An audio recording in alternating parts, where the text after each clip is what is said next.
Saya akan ngaji tentang betapa mudahnya berbuat baik dan betapa mudahnya bersosialisasi yang jadi kebutuhan sosial masyarakat.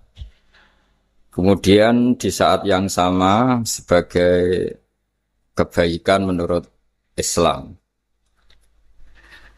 Ini saya baca kitab yang sangat otoritatif, yaitu kitab Sahih Muslim, di mana kita tahu dalam Islam pegangan ahli sunnah wal jamaah juga pegangan ulama seluruh dunia adalah Al-Kutubus Sittah, kitab 6 diantaranya yang hadis Bukhari Muslim. Di sini ketika Nabi ditanya tentang beberapa kebaikan, yaitu dari pertanyaan ayul a'mali afdol, amal apa yang terbaik, diantaranya Nabi menyebut sekian: iman billah, iman kepada Allah Ta'ala. Kemudian ini yang penting dilakukan semua pemimpin, oleh bupati, oleh wakil bupati, oleh seluruh pemimpin, baik struktural maupun kultural, maupun pemimpin kecil, yaitu di keluarga. Yaitu Nabi ngendikan di antara misi Islam adalah memperdekakan budak. Kemudian ada yang lagi tanya lagi, fa'illam af'al. Lalu dari sekian kebaikan yang butuh biaya itu saya tidak mampu melakukan ya Rasulullah. Kalau nyumbang masjid saya tidak mampu. Kalau berbuat bikin fasilitas umum saya tidak mampu.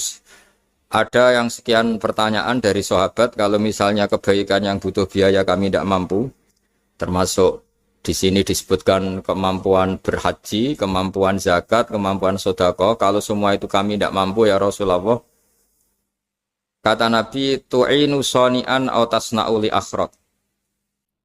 Ini di Sahih Muslim di bab iman dengan judul Babu Bayani Kaunil Iman Billah Afdalal A'mal. Kalau saya tidak mampu semua melakukan itu ya Rasulullah, yaitu melakukan kebaikan yang butuh biaya. Kayak bangun masjid, bangun jalan, bangun fasilitas-fasilitas publik. Tu'inu shani'an aw tasna'u li akhraq. Tu'inu nulungi sira shani'an ing wong sing ahli sun'ah, ahli kreatif atau ahli, kalau orang sekarang itu bilang dia pekerja. Dia pekerja rumahan atau production house atau apa saja. Aw tasna'u li akhraq. Atau kamu membantu orang yang tidak punya pekerjaan. Terus sahabat masih tanya, aro'aita indo'iftu an ba'dil amal. Kalau semua kebaikan aktif saya tidak mampu melakukan ya Rasulullah, kebaikan menolong orang lain, kebaikan yang bersifat aktif. Jawabnya Nabi, dan ini pegangan saya, pegangan kita semua, panduan dari Rasulullah SAW, Nabi ngendikan, takufu syarroka anin nas fa innaha shadaqatun minka ala nafsik. Ya, saya ulang lagi, takufu syarroka anin nas fa innaha shadaqatun minka ala nafsik. Kamu dalam berislam cukup menjaga supaya kejelekan kamu tidak punya imbas pada orang lain. Ya, ini penting dalam Islam. Jadi kalau tidak bisa berbuat baik, potensi keburukan kita jangan sampai menimpa orang lain. Keburukan itu bisa kejahatan kriminal, bisa kejahatan pidana atau merugikan orang lain, atau kejahatan yang tidak sampai kriminal tapi mengganggu orang lain.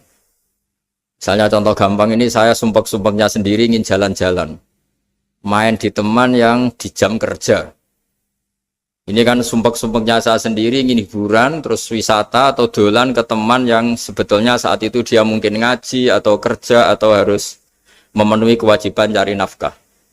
Gara-gara nemuin saya, akhirnya dia dikomplain sama majikannya, atau gara-gara nemuin saya, dia akhirnya tidak ngaji sama santrinya, atau gara-gara nemuin saya, dia terganggu aktivitasnya.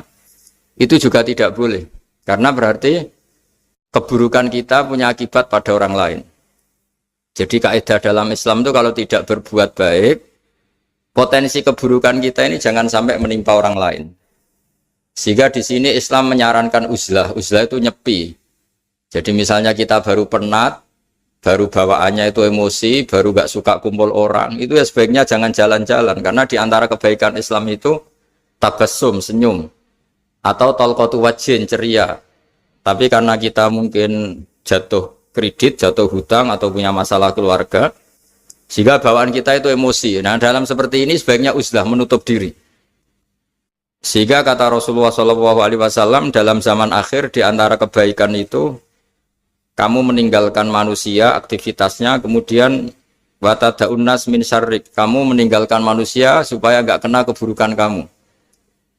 Jadi ada momen, ada saat di mana kita mungkin kalau ketemu orang itu bawaannya ingin sengak, ingin ngomong yang nggak enak, atau kita baru penat, itu sebaiknya uzlah saja, mengurung diri di kamar atau isolasi sendiri, karena bawaannya baru emosi. Nah, ini yang jarang dipraktekkan. Kalau sekarang malah banyak yang saat susah, malah bawaannya ingin namam, ingin menvonis orang lain atau ngadili orang lain. Padahal pesannya Nabi, kalau semua kebaikan aktif tidak bisa kamu lakukan itu, takuffu syarra ka'anin nas fa innaha shadaqatun minka ala nafsik. Sehingga keburukan kita, ya saya ulang lagi, keburukan kita yang ingin emosi, ingin apa, itu tidak punya akibat orang lain. Di sini kearifannya Rasulullah SAW, beliau masyhur ngendikan, layak dilqodi wa ghadban. Jangan sampai seorang hakim bikin keputusan ketika emosi, karena bawaannya orang emosi itu pasti nggak terkontrol intelektualnya, nggak terkontrol nuraninya, nggak terkontrol semua sifat baiknya. Itu kalau punya keputusan bahaya sekali. Sehingga Nabi dari awal ngendikan layak dilqodi wa ghadban. Orang yang sedang emosi tinggi jangan bikin keputusan penting. Kemudian oleh ulama diteruskan juga jangan bikin keputusan penting orang yang sangat lapar, atau yang sangat kenyang, atau yang sangat ngantuk, atau yang super sibuk. Jadi hal-hal yang potensi buruk dalam mengambil keputusan itu harus ditinggalkan. Sehingga misalnya bupati atau wakil bupati kalau sedang tidak nyaman dengan suasana apa, nggak boleh rapat kemudian memutuskan keputusan penting. Begitu juga kiai dan semuanya. Nah, ini yang supaya otoritatif. Kenapa saya bawa kitab itu logikanya jelas ya. Kita sebagai dai, sebagai ustadz, atau sebagai mubalek, atau sebagai siapa saja, yang ingin kita wariskan ke umat Rasulullah adalah dawuh-dawuhnya Nabi. Dan kalau kita ngaji tidak pakai kitab, itu sebenarnya umat kita jejali dengan pikiran kita, dengan ide kita. Jangan-jangan ide kita, pikiran kita ini tidak mewarisi pikiran Islam, tapi pikiran kita, atau emosi kita. Tapi kalau kita baca kitab, artinya umat ini berhak mendapat apa yang diteladankan dan disabdakan oleh Rasulullah SAW. Tapi kalau kita, itu pasti inginnya itu kita. Misalnya kita Bupati Banyuwangi, mungkin kita akan cerita Banyuwangi dengan asik. Tapi bagi daerah lain, apa urgensinya bagi saya?